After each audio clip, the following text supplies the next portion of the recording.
And also let me touch on Erwin Santana. I believe it was a couple of seasons ago, he was having a pretty good season. Last season didn't pan out as he would have liked, but this season he is having a tremendous season. And I would be disappointed if I do not see him in the All-Star game. I would love to see him. I have followed him, and he's just phenomenal at his craft. And I'm excited for the All-Star game. Miami is going to be fun, and you can find us there just for us. The All-Star is just a month away, or a little bit more than a month away. So I'm excited to see as it gets closer. So in the next podcast that we have, we'll be closer to the All-Star game and probably even find some results of who will be at the All-Star game and who will be the managers for the All-Star game as well. So I'm excited to see what happens. Yeah. It's going to be fun because, as we know, the baseball is becoming by the day more Hispanic, more Latinos are in the game, almost 32, 31%. Some teams, we've done teams that the 9 players, 7 are Hispanics. So, and Miami is the ultimate. It's like the headquarters for Latin America, So it should be a fiesta for a week there. I'm going to take a brief vacation, but I love to be there. I'm there in spirit. It should be a lot of fun. An All-Star game in Miami in that new park. One of the big guys play there, Giancarlo Stanton. That's another name that he's having a pretty good year. He signed the largest contract ever. But so it would be great. It would be great to see all these players there and so many Hispanic players, of course, represented at the All-Star game this year. No, yes, definitely. One other thing I want to touch on for today, Mari, we've seen it happen a little bit more frequently in the game, and we just saw it this last week with the Nationals Bryce Harper situation. And before that, I got to see that at the Arizona Diamondbacks in Pittsburgh homestand. It's a lot of that hit by pitch, high balls situation, and you're seeing it become more frequent. And sometimes the ball does get away from the pitcher. It's not intentional. Sometimes it's come to where it does hit the pitcher on the head. It happened with the Diamondbacks Pittsburgh game. The pitch did get away from the pitcher. It was not intentional. It hit Diamondbacks catcher Chris Iannetta on the face. I believe he came to have a broken nose. He had some broken teeth. His lip busted open, had some stitches. He was on the DL for several days. He's back and healthy and playing again, which is great news. But we've seen it in past seasons. We saw it just recently this past week where, once again, pitcher, ball went to, hit Bryce Harper or came pretty close.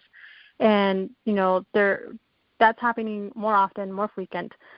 I don't know if it's that they don't have command of the ball or what the situation is there. Well, go ahead. I know what you mean. And the pitchers now, these kids are bigger and stronger. I remember the day when there were 3-4 guys threw 100 miles an hour.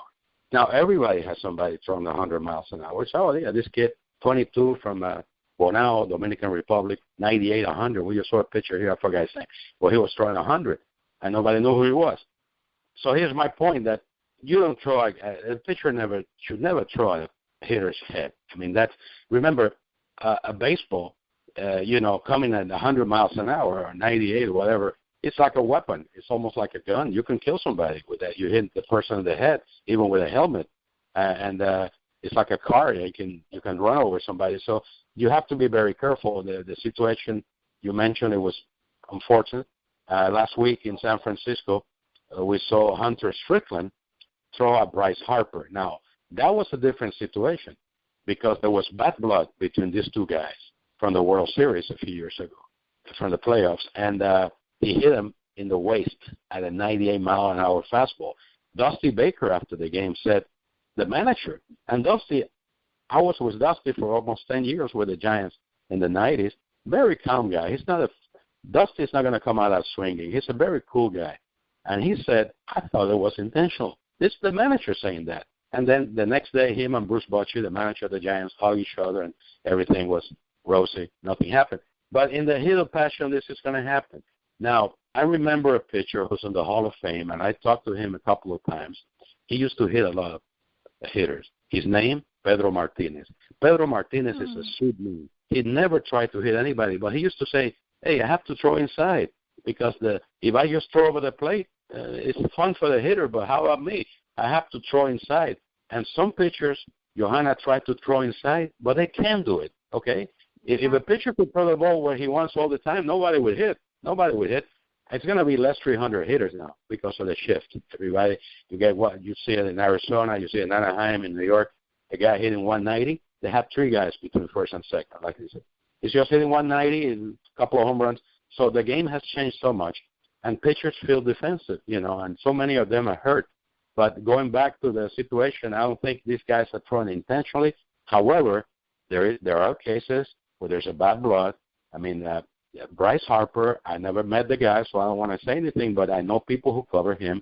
He likes to talk a little trash, okay, which is not really into the baseball character. It's more football, basketball. But some pitchers don't like that. And he did hit a home run against Strickland, and Strickland had a good memory and hit him. And then a big brawl ensued. And you know what happened? Harper was suspended 3-4 games and fined Strickland of the Giants too. So this is going to happen. But no, throwing at the head, that should never or and I would say 99.999% of the pitchers never throw at your head. But sometimes they want to hit you. They don't like you, or you hit a home run. They remember. The pitchers got great memories. They got great memories. They remember, this guy hit a home run, and then he stood at the plate looking at the ball, and then he just rounded the base. He cataloged the bases. Pitchers don't like that. So it goes both ways. You have to. I'm trying to be the judge here because I'm not favoring pitchers, but some hitters are also a little bit of a hot dog, and pitchers don't like that. So it's one of the things that makes baseball, so unique, and you can tell what's in the person's head. You just can't tell it. Nobody can. You could be the best psychiatrist in the world. You don't know if this guy really wanted to throw it at him or not. But sometimes, like the attorneys say, there's circumstantial evidence. The circumstance says these guys have a bad reputation. Both of them have a bad blood between them because Harper likes to hit a home run and stand on the plate and go, wow, look at that ball. And pitchers don't like that. So you got to take it with a grain of salt, but most guys don't want to hit anybody. I don't think pitchers come out there and going to hit somebody, but there are some occasions that might happen. Yes. And with that, I want to also, would MLB or should MLB implement some type of rule or automatic suspension of a pitcher, intentional or not intentional?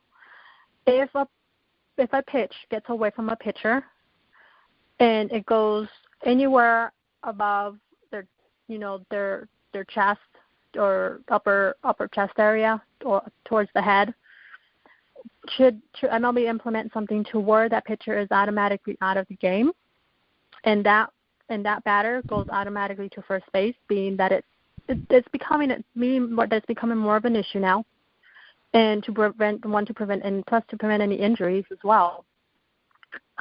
Should MLB think of something like this? Well, that like they say, that's above my pay grade. However, I would say that it is an interesting suggestion. It would have to be up to the commissioner, Manfred, of course, and Joe Torre, and Frank Robinson, those guys who work there in the Major League Baseball office in Park Avenue, New York, to take disciplinary action. Baseball has a pretty good record, though. I believe in the 1920s, a gentleman by the name of Chapman got killed by a ball hit in the head. There were no helmets then, okay? There was just a hat. But baseball has a pretty good record. But unfortunately, as humans, how many times you see there is a corner that I've driven And I say, wait a minute, did you put a stop sign here? Somebody's going to get killed. Well, somebody gets killed, then they put the stop sign. So I'm not saying you want to be preventive, right? Like the doctors say, preventive. Take a test to see maybe there's nothing going on. You want to prevent stuff from happening. That is a very good suggestion. I cannot tell you which way I would go, but common sense says that something should be done because, like I mentioned before, these kids throw faster, they throw very hard, and sometimes you can't control 100-mile-an-hour fastball. Look at Aroldis Chapman throws 102, 103, and sometimes, occasionally he hits somebody. You don't want to get hit by a guy who throws that hard. But I don't know. That's something that I am sure the commissioner has heard about it, and the more it happens, I think the more they're going to focus on that, But you don't want to put too many restrictions on the game because there are already plenty, as we know it now. But, it could be. I like to throw. If somebody throw me at the head, I want that person, the pitcher, to be gone. First of all, then you can take it to the baseball courts, whatever they call it.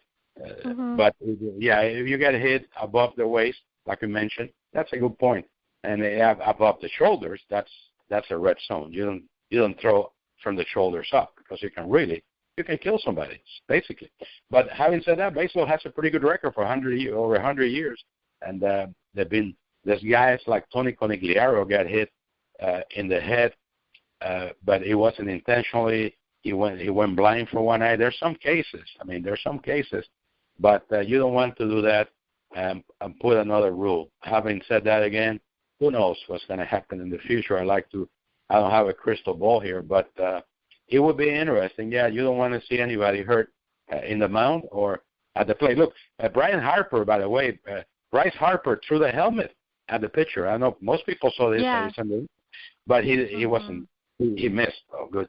You throw the helmet at the pitcher. The pitcher is not protected. The catcher is the one with all the protection. So there's a lot of stuff to be said here. And it used to be that the catcher comes out and protect the pitcher. Buster Posey is being criticized in San Francisco because he stood outside of the fight. He didn't go in there. He said, no, I didn't want to. And he was hurt before. I don't know if that's good or bad. That's inside baseball. That the guys talk about that in the locker room.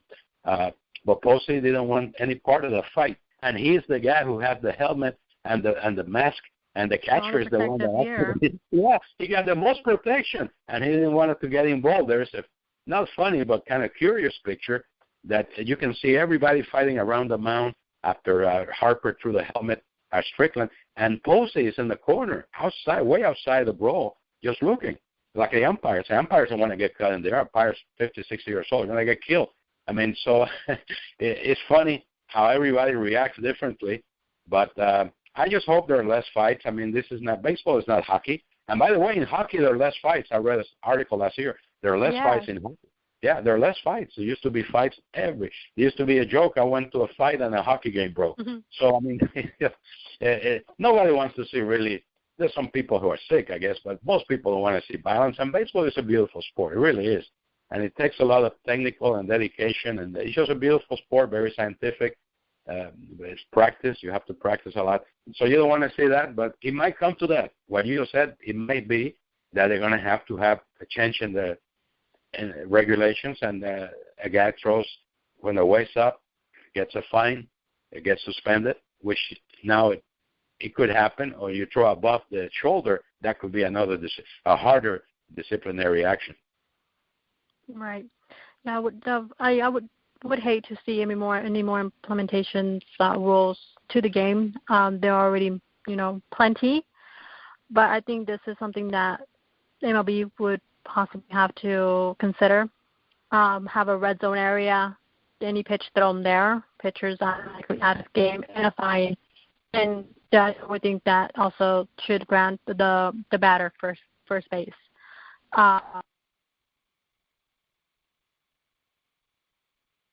Yeah, remember, pitchers also have a choice to wearing a helmet, but they don't like it. It's not comfortable for a pitcher to wear a helmet. They sweat, they're pitching, they're moving all the time, and it's more comfortable just to have a regular cap than a helmet. But the pitchers have the option of wearing a protected helmet. I forgot the name, but it's a different helmet that the hitters use, but they use it protected under the cap. They have a little shell there under the baseball cap to protect them from line drives. Mhm. But So, it's